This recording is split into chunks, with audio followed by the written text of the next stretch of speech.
गर्भ के संस्कार के बाद उसका जो जन्म होता है वह महान बन जाता है, क्योंकि तीर्थंकर पद की पात्रता प्राप्त हो जाने पर तीर्थंकर का गर्भावतरण का काल, जिसमें सभी का कल्याण निहित होता है। जो भव्यात्मा तीर्थंकर अरिहंत भगवान बनने वाली है, उसी का यह गर्भ कल्याणक चल रहा है। और गर्भ कल्याणक के प्रसंग पर ये आचार्य महाराज का भी, जब आचार्य श्री जब गर्भ में थे तो उनकी माँ को भी स्वप्न आए थे, और भगवान की माँ को भी स्वप्न आते हैं। लोग सोचते होंगे हमें भी प्रतिदिन स्वप्न आते रहते हैं, लेकिन उनका तो कुछ फल मिलता कभी नहीं मिलता।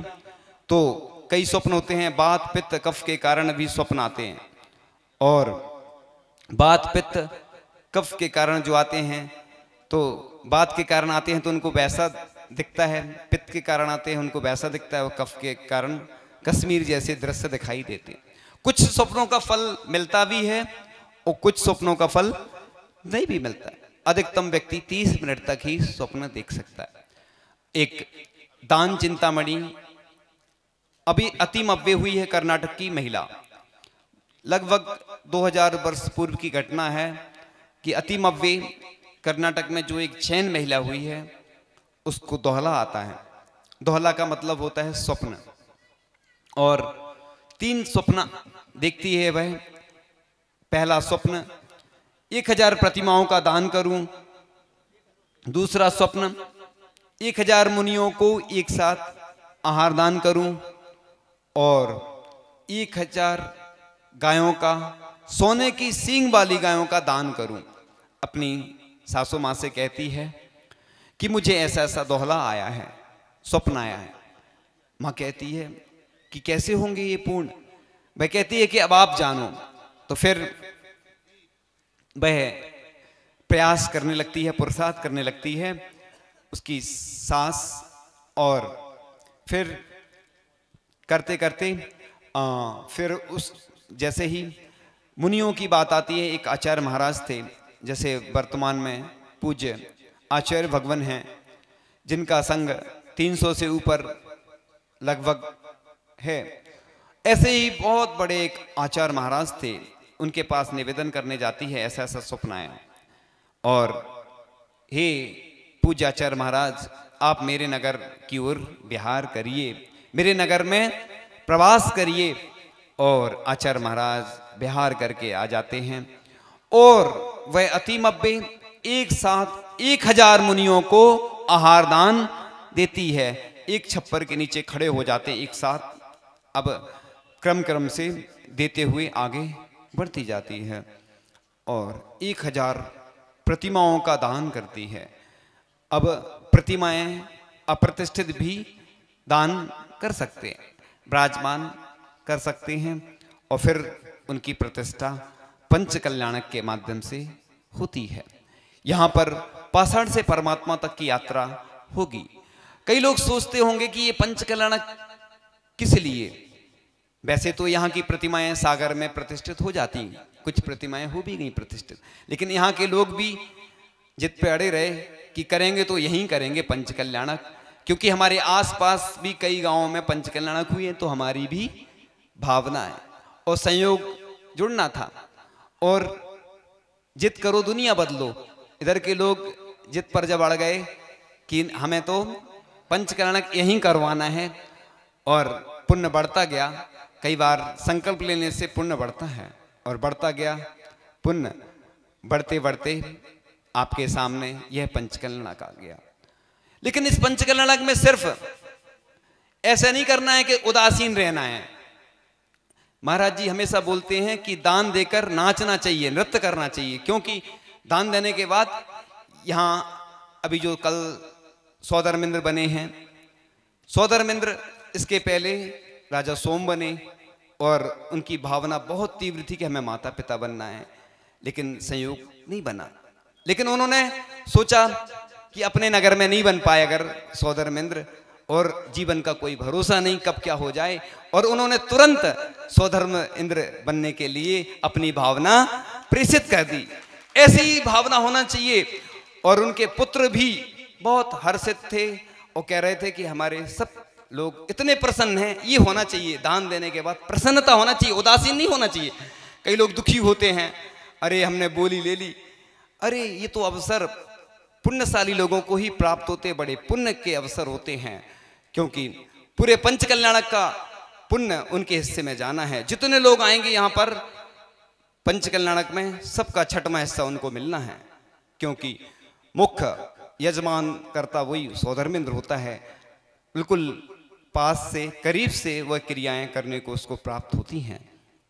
और सभी पात्र, छोटे कोई पात्र नहीं होते हैं, सब पात्र एक समान हैं और सभी लोगों को पूरी ताकत लगाना है, क्योंकि बरोदिया को हमें ऊपर और उठाना है। अभी तक बरोदिया तक सीमित थी, लेकिन बरोदिया की पहचान अलग बन जाएगी अब, क्योंकि जहां पे एक बार पंचकल्याणक होते हैं तो अपने आप वह नगरी प्रसिद्ध हो जाती है। इसलिए भले ही आप कुछ भी दान नहीं करना, लेकिन तन से या मन से तो आप हमेशा सहयोग करना। एक छोटी सी चिड़िया थी, जंगल में आग लग गई, बूंद बूंद करके बुझाने के प्रयास में लगी हुई थी। जंगल के पशु पक्षियों ने चिड़िया से कहा, तू मूर्ख है क्या, कुछ बूंद पानी से आग बुझेगी क्या? तो चिड़िया ने जवाब दिया, आग बुझे या ना बुझे, जब भी इतिहास लिखा जाएगा मेरा नाम आग जलाने वालों में नहीं, बुझाने वालों में आएगा। तो हमेशा ये भावना रखना चाहिए कि भले ही हमारे पास कुछ राशि नहीं है, धन नहीं है, कोई बात नहीं, उसकी चिंता नहीं करना, क्योंकि सब कुछ धन से ही नहीं होता है, अपनी भावना भी महत्वपूर्ण होती है। जैन दर्शन पहले भाव प्रधान है, फिर द्रव्य प्रधान है, लेकिन आप लोग भी समझते हैं कि जो भी बड़े बड़े आयोजन होते हैं बिना धन के नहीं होते, इसलिए ये व्यवस्थाएं की जाती।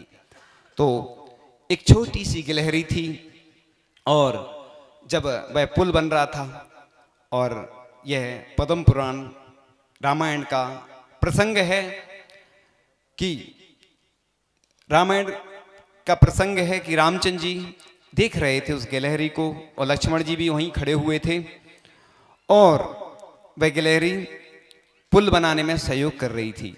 वह जा रही थी, पानी में डूबती थी और रेत में लौटती थी, लौटकर आती थी वापस, और कुछ रेत के कण लाके छोड़ जाती थी, फिर पुनः ऐसा करती थी। रामचंद्र जी और लक्ष्मण जी चर्चा कर रहे थे, ये देखो छोटी सी गिलहरी क्या कर रही है, बार बार आ रही है, जा रही है। तो उन्होंने कहा कि इसके सहयोग को देखो, आप इसकी मेहनत देखो, कि भले ही इसके अंदर उतनी ताकत नहीं है, छोटी सी है गिलहरी, लेकिन उसकी भावना देखो। इसलिए चाहे दान कोई छोटा करे, चाहे कोई दान बड़ा करे, बहुत महत्वपूर्ण होता है, क्योंकि आगम ग्रंथों में लिखा है कि छोटी सी प्रतिमा भी अगर कोई विराजमान करता है तो उसके पुण्य के वर्णन करने के लिए सरस्वती भी समर्थ नहीं है। ऐसे ही कोई छोटा सा मंदिर भी बनवाता है तो उसके पुण्य का वर्णन करने के लिए भी कोई समर्थ नहीं है। हमेशा भजन में कहते हैं लोग, छोटा सा मंदिर बनाएंगे, वीर गुण गाएंगे। तो हम हमेशा बोलते हैं कि छोटा मंदिर क्यों बनाएंगे, हम तो बड़ा मंदिर बनाएंगे, क्योंकि यहाँ के लोगों ने 5-5 वेदियों वाला मंदिर बनाया है। यहाँ का मंदिर पहले बहुत हालत खस्ता थी, लेकिन कुछ सागर के लोगों ने सहयोग किया, यहाँ के लोगों ने भी सहयोग किया और भावना भाई, तो बहुत अच्छा सुंदर मंदिर बन गया है। और जब प्रतिमाएं उन वेदिकाओं पर विराजमान हो जाएंगी, बहुत अच्छा मंदिर बन जाएगा।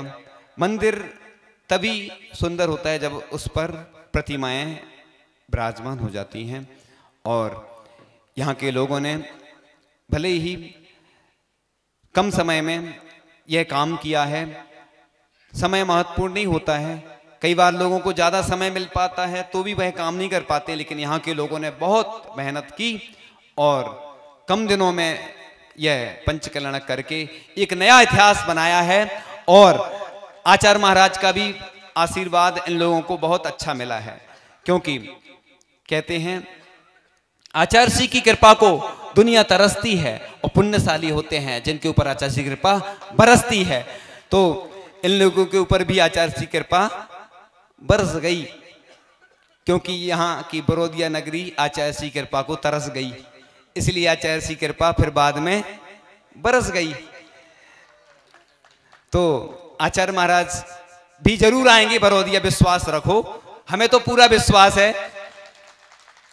अभी तो आचार्य श्री आते आते रह गए, बरोदिया तो आना ही था आचार्य श्री को, लेकिन क्या करें, कुछ ऐसे कर्म आड़े आ जाते हैं कि कुछ अनुकूलता नहीं बन पाती। लेकिन आचार्य महाराज की नज़र में अब तो बरोदिया आ गया। और जहाँ पर एक बार पंच कल्याणक हो जाता है तो आचार्य श्री की स्मृति में आ जाता है, तो आगे भी चातुर्मास आदि और प्रवास मिलते रहते हैं। इसलिए प्रयास करते रहना, सो नहीं जाना। कई बार एक कार्यक्रम बड़ा होने के बाद लोग सो जाते हैं, उदासीन हो जाते हैं। इसलिए आज का दिन बहुत अच्छा है।